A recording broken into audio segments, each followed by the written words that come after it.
Welcome back to my channel Satya's mummy. पुन्हा एकदा एका नवीन व्लॉगमध्ये एक नवीन रेसिपी घेऊन मी तुमच्यासाठी आलेली आहे। आज ना मस्तपैकी शेवचे लाडू मी तयार करणार होते, तर ती रेसिपी तुमच्यासोबत आज शेअर करावी म्हटली। चला तर मग रेसिपीला सुरुवात करूया। सत्याचे पप्पांनी मला छान असं ड्रायफ्रूट म्हणजे काजू आणि बदाम सगळे बारीक तुकडे करून दिले आणि त्यानंतर मी हे पीठ भिजू घातलं होतं, म्हणजे बेसन आणि फक्त थोडंसं एक चिमटभर मीठ टाकलं असेल। ते छान असं मुरू दिलं आणि त्यानंतर हे बघा अशा प्रकारे हे सगळं छान सोऱ्यात भरायचं आणि बारीक शेवचा सोऱ्या घेतला होता मी, त्यानेच आपण सगळी शेव तळून घेणार आहोत। आणि अशा प्रकारे तेल तापलं की सगळं एक एक घाणा मी तळून घेतलेला आहे। शेवचे सगळं पीठ मळून झाल्यानंतर ना मी त्याच्यामध्ये पिवळा आणि त्यानंतर हिरवा कलर टाकणार आहे।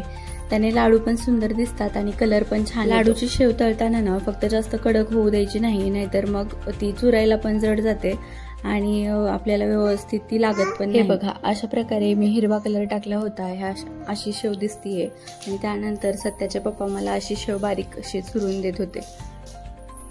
आता शेव तर सगळी झाली, आता पाक करायला ठेवते। पाक फक्त पुढे जाऊ द्यायचा नाही, नाहीतर लाडू एकदम असे कडक होऊन जातात, मग ते खाऊ पण वाटणार नाहीत। आणि दिवाळी फराळाचं कसं असतं ना, एखादी वस्तू जरी आपली बिघडली, पदार्थ बिघडला तर आपल्याला वाटतं की पूर्ण दिवाळीच आपली खराब झाली आहे। त्याच्यामुळे प्रत्येक गोष्ट बारकाईने जर केली ना तर सगळ्या गोष्टी व्यवस्थित होतात। हे बघा अर्धा किलो बेसन पीठ मी घेतलं होतं आणि त्याला 2 वाट्या साखर घेतली आहे, म्हणजे एवढी पुरेशी होते, जास्त गोड पण नको व्हायला। आता पाक होतोय तोपर्यंत सगळे ड्रायफ्रूट मी शेवमध्ये टाकून छान असं मिक्स करून घेते।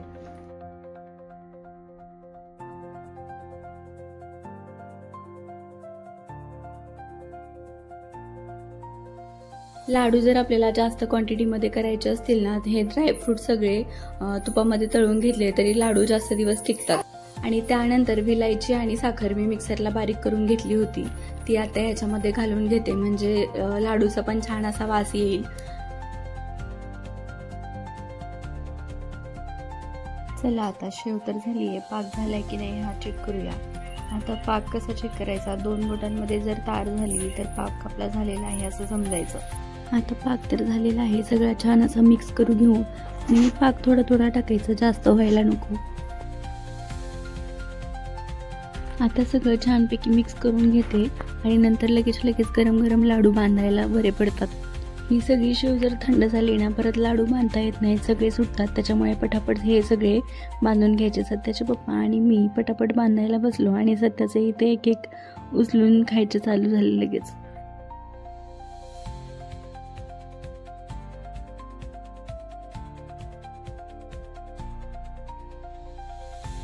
आम्ही केलेले लाडू सत्याला तर खूप आवडले आणि तिने आवडीने पण खाल्ले।